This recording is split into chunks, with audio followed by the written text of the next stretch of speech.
Alam, son of Shoaib Alam.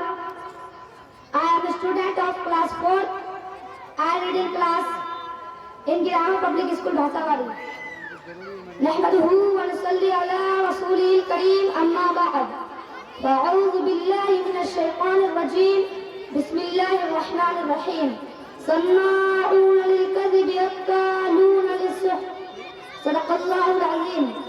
حضرات، آج میرے لیے نہایت مسرت کی بات ہے کہ آپ جیسے ذی علم حضرات کے سامنے مجھے لب کشائی کا موقع ملا ہے.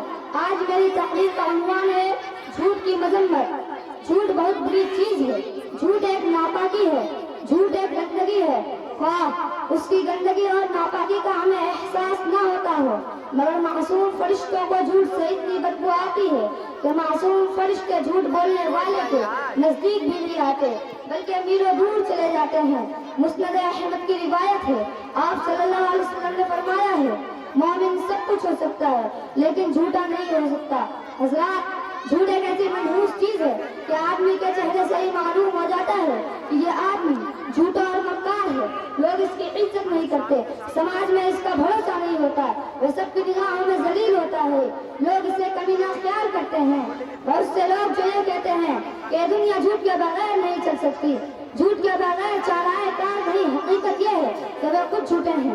پیغمبر صادق حضرت محمد صلی اللہ علیہ وسلم کا فرمان ہے الصدق ينجي والكذب يهلك. سچائی نجات دلاتی ہے اور جھوٹ برباد کر دیتا ہے. قرآن کریم میں یہودیوں اور عیسائیوں کے بارے میں جہاں بہت سی خرابیوں کا تذکرہ موجود ہے، وہیں خاص طور پر ان کے بے شرمی سے جھوٹ بولنے کا تذکرہ بھی کیا گیا ہے. سورہ مائدہ میں اللہ تعالیٰ کا ارشاد ہے سماعون للکذب اکالون للسحت، یعنی اہل کتاب یہود و نصارہ بہت جھوٹ سننے والے اور رشوت کھانے والے ہیں. ایک جگہ فرمایا ہے لولا ينهاهم الربانيون الاحبار عن قولهم الاثم واكلهم السحت. ان یہودی اور عیسائیوں کے علماء و مشائخ انہیں گناہ کی باتیں یعنی جھوٹ وغیرہ اور رشوت کھانے سے منع کیوں نہیں کرتے؟ بہت برا ہے جو یہ لوگ کرتے ہیں. اس لیے اللہ تعالیٰ نے اہل ایمان کو جگہ جگہ سچائی کی تلقین کی ہے اور جھوٹ سے بچنے کی تاکید فرمائی ہے. ارشاد ہے یا ایھا الذین آمنوا اتقوا اللہ وقولوا قولا سدیدا.